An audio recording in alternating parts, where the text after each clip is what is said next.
ہوا تو مسلمان کا بھی خاتمہ ہو گیا، لیکن ہندوستان میں اقتدار ختم ہو گیا، سفینوں سے اسلام ختم ہو گیا، لیکن سینوں کے اندر آج بھی زندہ ہے۔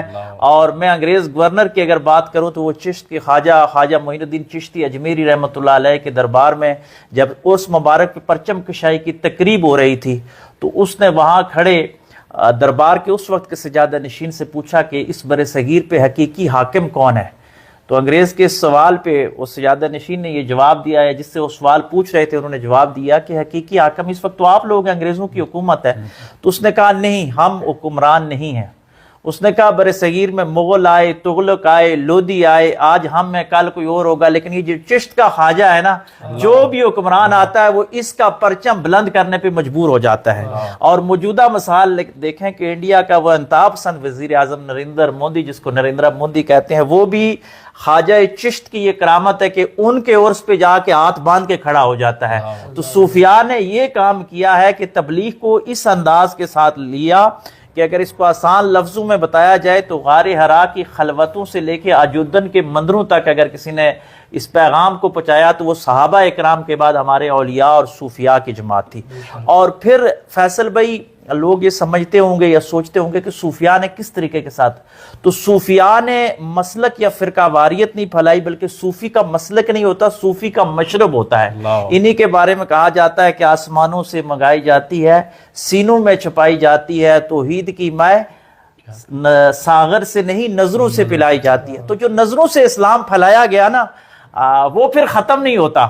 وہ آپ کی اسلام آباد کی اس دھرتی میں پیر میر علی شاہ رحمۃ اللہ علیہ ہوں، یا چشت کے خواجہ ہوں، یا سرہند میں مجدد الفسانی رحمۃ اللہ علیہ بیٹھے ہوں، پاک پتن کے خواجہ ہوں، یا لاہور میں داتا علی اجویری بیٹھے ہوں، جہاں جہاں بھی خانقاہیں ہیں وہاں دیکھیے گا وہاں سے اسلام ختم نہیں۔ اور اس کے ساتھ پیرالل میں ایک اور مثال دیتا ہوں، آج کے جدید لوگوں کو یہ بات ریسرچ کر کے آپ دیکھ سکتے ہیں کہ یہ جو سینٹرل ایشیا کی ریاستیں جن کے ساتھ تان لگتا ہے، ازبکستان، آذربائیجان، یہ جتنی بھی نقشبندی صوفیاء کے زیر اثر ہے، کیونکہ نقشبندیوں کا مرکز سینٹرل ایشیا تھا، جس طرح چشت کا مرکز ہندوستان میں ہے، اسی طرح نقشبندیوں کا مرکز یہاں خواجہ معین الدین چشتی کے مزار چشت میں اور بہاؤالدین نقشبند رحمۃ اللہ علیہ بخارا میں۔ اس سینٹرل ایشیا میں روس نے جب کمیونسٹ انقلاب لایا تو 200 سال تک روس کی مسجدوں پہ تالے لگ گئے، ان تان والی ساری ریاستوں کے اندر۔ محراب جس کا ہوتا تھا اس کی گردن اڑا دی جاتی تھی، پاؤں پہ جہاں نماز کا نشان ہوتا ہے اگر نماز کا نشان مل جاتا تو کمیونسٹ اس کے پاؤں کاٹ دیتے تھے۔ قرآن مجید انہوں نے نظر آتش کر دیے، لیکن آپ کو حیرت ہوگی کہ 200 سال میں انتان کی پوری ریاستوں میں صرف مراقبے کے زور پہ اسلام زندہ رہا۔ وہ نقشبندی بزرگ لوگوں کو مراقبہ کراتے رہے کہ اس پہ تو پابندی نہیں ہے، تصور یہ کر لو کہ لا الہ الا اللہ محمد رسول اللہ، زبان سے نہ بھی ادا کرو دل کہہ رہا ہے کمیونسٹ کیا بگاڑ لیں گے، اور وہ نسل اگلی نسل 200 سال میں کتنی نسلیں چلی جاتی ہیں۔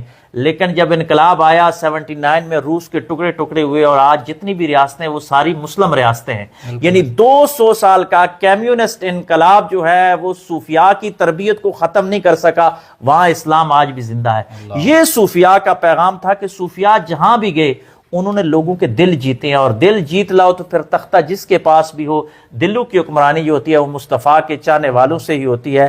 اور یہ ایک بڑا ہی خوبصورت امتزاج۔ اور آج یورپ میں دیکھ لیں سب سے زیادہ 9/11 کے بعد جو پڑھا جانے والا سکالر ہے وہ مولانا جلال الدین رومی ہے۔ اب مغرب کیوں یہ رومی پہ تحقیق کر رہا ہے؟ رومی کے اندر باقی اسلامک سکالر کیوں نہیں پڑھے جا رہے؟ کہ رومی محبت کا درس دیتا ہے، رومی عشق کے 40 چراغ روشن کرتا ہے، رومی لوگوں کو انسانیت کی تعلیم دیتا ہے۔ صوفیاء نے بیسک جو نقطہ اٹھایا تصوف کے حوالے سے کہ وہ انسانیت سے محبت کرتے تھے، بلکہ انسانیت کیا، وہ تو ہر جاندار چیز سے۔ صوفیاء نے جانوروں کے حقوق بتائے، درختوں کے حقوق بتائے، پرندوں کے حقوق بتائے۔ آپ کے گجرات میں کاما والی سرکار ایک دربار ہے، تو لوگ دیکھیے گا کہ وہ اللہ کا عظیم بزرگ، یہ صوفیاء عجیب اللہ والے اور یہ عاشق لوگ تھے۔ ان کو کسی نے کہا کہ جو کوا ہوتا ہے اس کی عمر بہت زیادہ ہوتی ہے، تو وہ ساری زندگی کوے اٹھا کے ان کی خدمت کرتے رہے۔ کسی نے پوچھا یہ کوے کہ کیوں حرام جانور ہے؟ فرمایا میں نے سنا ہے کہ اس کی عمر زیادہ ہوتی ہے، مبادا کوئی ایسا کوا ہو جس نے حضور کا زمانہ پایا ہو، اور یہ حضور کے زمانے میں اس نے سانس لی ہو، اور آج میں اس کی خدمت کر کے اس زمانے کے ساتھ اپنی نسبت جوڑ لوں۔ تو یہ وہ صوفیاء تھے جنہوں نے اس طریق کے ساتھ اسلام کو فائدہ دیا۔ اور پھر دیکھیں اصحاب صفہ کی جو تاریخ ہے یہ ہمارے صوفیاء کے ساتھ بڑی گہری ملتی ہے. جی جی. آج بھی آپ جائیں مسجد نبوی شریف میں عمرے کے بعد جو لوگ سلام کے لیے حاضر ہوتے ہیں آقا کی بارگاہ میں، تو صفہ کا چبوترا بلند ہے. کیوں بلند ہے؟ کہ صفہ والوں نے اپنے دل کی صفائی کر کے انہوں نے باقی معاملات چھوڑ کے وہ نگاہ مصطفیٰ سے فیض لیتے رہے اور مخلوق تک پہنچانے کی کوشش کرتے رہے. اور پھر صوفیانہ اسلام میں ایک اور جو بڑا احسان ہم پہ کیا، داتا علی اجویری رحمۃ اللہ علیہ نے صوفیاء کے قبیل کا امام ان کو کہا، اور ہم سب کے امام امام علی مقام امام حسین رضی اللہ تعالیٰ عنہ.